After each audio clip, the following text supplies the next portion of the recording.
morning, students.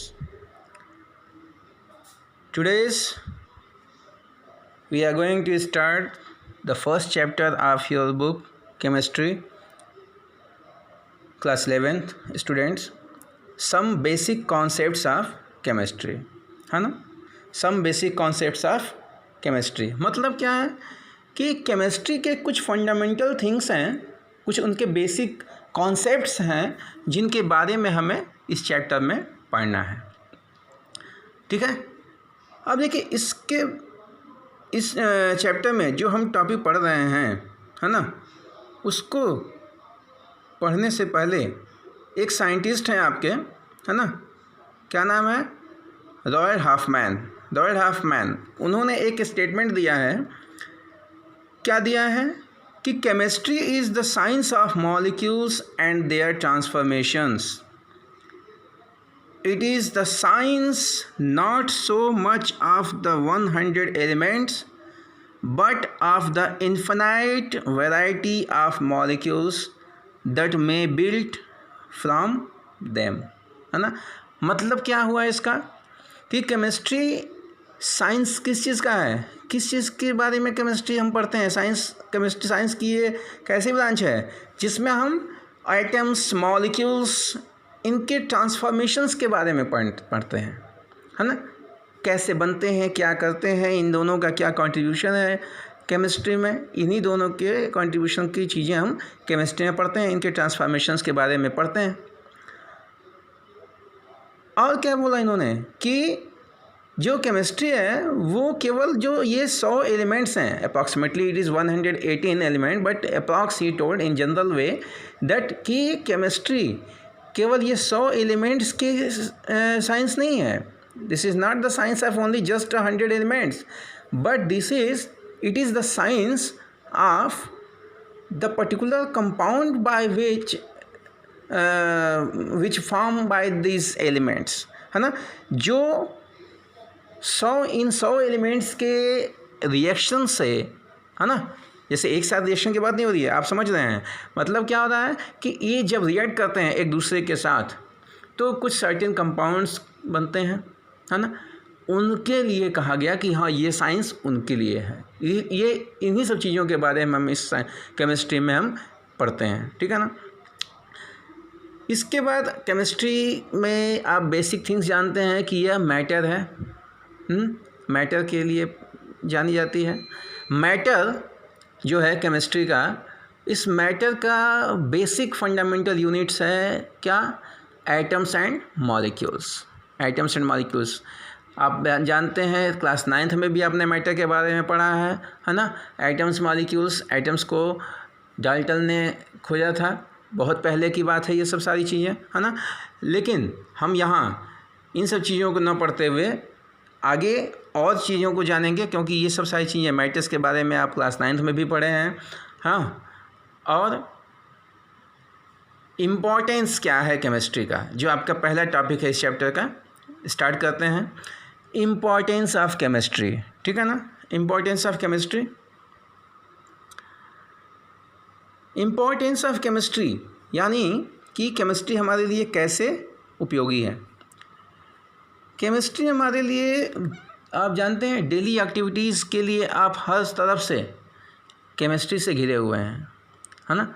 जैसे आप अगर छोटा सा एग्जांपल लें कि आप खाना खाया आपने, तो खाना खाने के बाद डाइजेशन होगा उसका, या आप जब ब्रीथिंग करते हैं तो रेस्पिरेशन होता है, तो उसमें कुछ सर्टेन रिएक्शंस आपके बॉडी के अंदर परफॉर्म होते हैं, है ना. कुछ रिएक्शंस होते हैं ना, जैसे डाइजेशन होता है तो उसमें पेप्सिन जो है प्रोटीन को डाइजेस्ट करता है, या और भी सारी चीज़ें होती हैं. जैसे रेस्पिरेशन करते हैं आप, तो रेस्पिरेशन में ऑक्सीजन ग्लूकोज के साथ मिल करके कार्बन डाइऑक्साइड और वाटर रिलीज़ करता है, और एनर्जी जो है वो क्या होती है, एनर्जी बनती है. ठीक. तो ये क्या है सब, ये सब सारी चीज़ें किसके अंदर आएंगी, मॉलिक्यूल्स का ट्रांसफॉर्मेशन हो रहा है. हाँ. तो क्या है ये, केमिस्ट्री हुआ ना. तो ये सब सारी चीज़ें केमिस्ट्री, जैसे प्लांट्स में फोटोसिंथेसिस है ना, क्या है ये, केमिस्ट्री है. तो केमिस्ट्री हमारी हर तरफ दिखाई देती है. ठीक है ना. जो भी आप मेटल्स नॉन मेटल्स यूज़ करते हैं किसी चीज़ों के लिए, वो क्या है, सब केमिस्ट्री तो है ना। जैसे आप आज की डेट में आप देखते हो कि कोई भी अगर आदमी बीमार पड़ता है तो मेडिसिन लेता है ना, ड्रग्स लेता है ना, मेडिसिन, दवा। तो दवा क्या है, उसके जो कंपोजिशंस हैं वो तो केमिस्ट्री से ही है। हाँ, तमाम केमिकल इंडस्ट्रीज़ जो हैं वो क्या बनाती हैं, फर्टिलाइज़र बनाती हैं ना, एल्कलीज, एसिड, साल्ट, तमाम तरह की डाइस, पॉलीमर, है ना, साबुन, सोप यानी कि डिटर्जेंट, है ना, मेटल के जो एलॉयज़ हैं वो सब क्या है, ये सब केमिस्ट्री में ही तो आ रहे हैं आपके। तो केमिस्ट्री एक बहुत ही देश के लिए बहुत ही इकोनॉमिकली बहुत ही बेनिफिशियल है, इकोनॉमिक रूप से एक बेनिफिट देती है जो हर एक के जीवन में ज़रूरी है।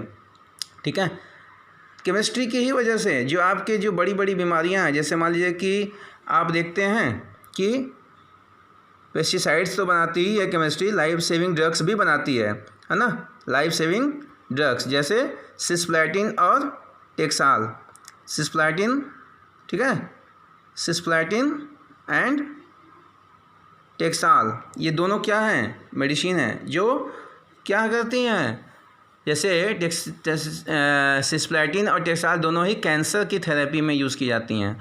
और AZT यानी एजिडोथाइमाइडिन, ये क्या है, जो कि एड्स के विक्टिम को मदद करता है, एड्स के विक्टिम को दिया जाता है।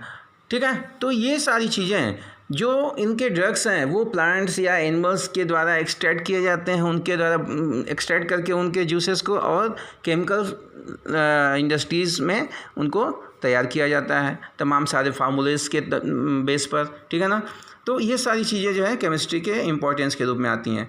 केमिस्ट्री जो है इन्वायरमेंट के लिए भी, वो जो भी इन्वायरमेंट में जो हैजार्ड्स होते हैं, है ना, जैसे रेफ्रिजरेंट्स जो होते हैं जैसे CFC, क्लोरोफ्लोरोकार्बन, ये क्या करता है, ओजोन की लेयर को डिप्लेट करता है ना, ओजोन की लेयर को CFC क्या करता है, डिप्लेट करता है। CFC क्लोरोफ्लोरोकार्बन जो है वो ओजोन की लेयर को डिप्लेट करता है ना, तो इसको बचाने के लिए भी केमिस्ट्री का ही उपयोग है और इस ओजोन की लेयर को डिप्लेशन में भी केमिस्ट्री का ही रोल है। तो हजार्ड्स में भी है केमिकल सबस्टांस का यूज़, अगर आप उन केमिकल सबस्टांस का यूज़ अच्छे कामों में कर रहे हैं तो अच्छा है, और बुरे कामों में करेंगे तो उसका नतीजा बुरा मिलेगा।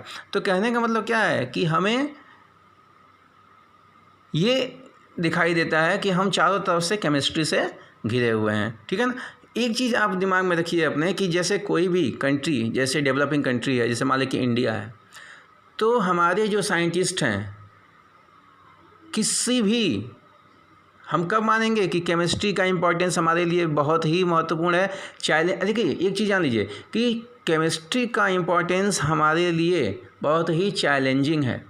चैलेंजिंग कैसे कहा आपने, कि जो भी केमिस्ट्री में हम जो टॉपिक आप देख रहे हैं केमिस्ट्री का इम्पोर्टेंस, इसमें हम तब तक कामयाब नहीं मानेंगे अपने को जब तक कि हमारे देश में ऐसी चीज़ें हो जाएं, हमारे साइंटिस्ट ऐसा काम कर दें कि जैसे एक चैलेंज के तौर पर कि जैसे कोई भी अगर नेचुरल डिजास्टर हो या किसी भी तरह का डिजास्टर हो, तो हम every time we should ready या any time we should ready for fight with the particular disaster and we can defeat them, हम उसे हरा सकें, उनसे हम इजाद पा सकें, उनसे हम बच सकें।